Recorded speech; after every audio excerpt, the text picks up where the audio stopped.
New York city की रहने वाली सारा जब समर वेकेशंस पे अपने घर वापस आती है तो वो पहले जैसी सारा बिल्कुल नहीं रहती। चुलबुली हमेशा बात करने वाली सारा अचानक ही चुप चुप रहना शुरू कर देती है। एक दिन उसकी माँ बहुत टेंशन में आ जाती है और उससे पूछती है, सारा क्या तुम्हें वहाँ पर कोई परेशान करता था? क्या तेरे साथ किसी ने कुछ गलत व्यवहार किया या तेरे साथ कोई रैगिंग हुई जिसको तू छुपा रही है? तू तो कितना बातें करती थी सारा, फिर अचानक ही तू चुप चुप क्यों रहने लगी? क्या बात है?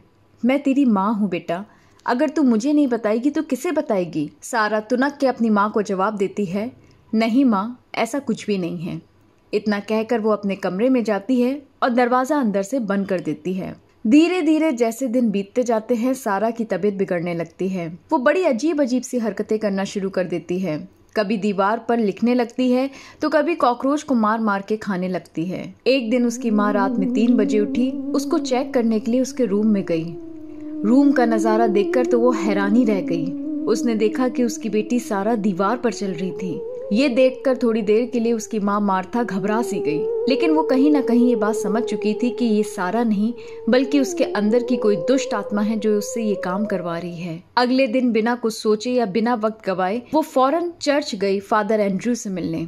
मार्था जब फादर एंड्रयू से मिली तो उसने कहा, फादर मैं बड़ी आस लेकर आपके पास आई हूँ। मेरी बेटी सारा जब से समर वेकेशंस पे घर आई है उसका व्यवहार ही बहुत अजीब सा हो गया है। बड़ी अजीब अजीब सी हरकतें करने लगी है। कभी नाखूनों से दीवार पर लिखती है, कभी कॉकरोच को मार मार के खाती है और कल तो उसने हद ही कर दी। कल रात 3 बजे जब मेरी आंख खुली तो मैंने सोचा कि क्यों ना सारा के कमरे में जाकर एक बार उसको चेक करना चाहिए। तो मैंने उसको देखा कि वो दीवार पर चल रही थी। मुझे पता है आप मेरी बात पे यकीन नहीं करेंगे, पर ये एक सच्चाई है जो मैंने इन्हीं आंखों से देखी। मैं बहुत आस लगा के आई हूँ फादर, उसके अंदर ज़रूर कोई दुष्ट आत्मा है जो उससे ये सब काम करा रही है। आपको मेरी मदद करनी होगी फादर, प्लीज मना मत करिएगा। फादर एंड्रयू भी कहीं ना कहीं समझ जाते हैं कि वो सही कह रही है। वो मार्था को एक क्रॉस देते हैं और कहते हैं, बेटा ये क्रॉस अपनी सारा को दिखाना। अगर इसकी तेज रोशनी से सारा बेहोश हो जाए तो समझ लेना कि तुम सही हो, पर अगर इसकी रोशनी से सारा पे कोई भी असर ना हो तो समझ जाना कि उसको प्रीस्ट की नहीं बल्कि डॉक्टर की जरूरत है। मार्था घर जाकर सेम वैसा ही करती है जैसे उससे फादर ने कहा था। वो जैसे ही क्रॉस दिखाती उसकी रोशनी से सारा अचानक बेहोश हो जाती है। शाम को फादर एंड्रयू जब सारा से मिलने आते हैं तो उनकी कदमों की आहट सुन के सारा अजीब सा बर्ताव करने लगती है। वो जोर जोर से हंसना शुरू कर देती है। फादर एंड्रयू जब कमरे में पहुंचते हैं और वो अपनी होली बाइबल से जब लाइंस पढ़ना शुरू करते हैं तो सारा के अंदर की दुष्ट आत्मा अचानक से प्रकट हो जाती है और उसका सिर चारों ओर घूमने लगता है।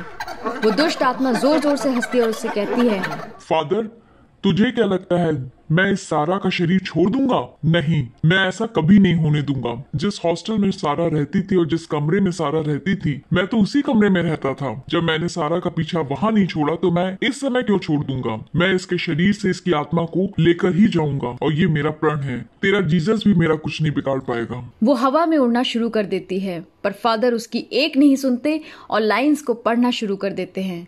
होली बाइबल की पवित्र लाइनों से जब सारा के कानों में उसकी आवाज़ गूंजना शुरू होती है तो उसके अंदर की आत्मा अचानक से अपने आप को कमज़ोर महसूस करवाने लगती है। सारा बेहोश हो जाती है और बिस्तर पे गिर जाती है। उसके अंदर की दुष्ट आत्मा फौरन बाहर निकलती है और खिड़की से बाहर निकल जाती है।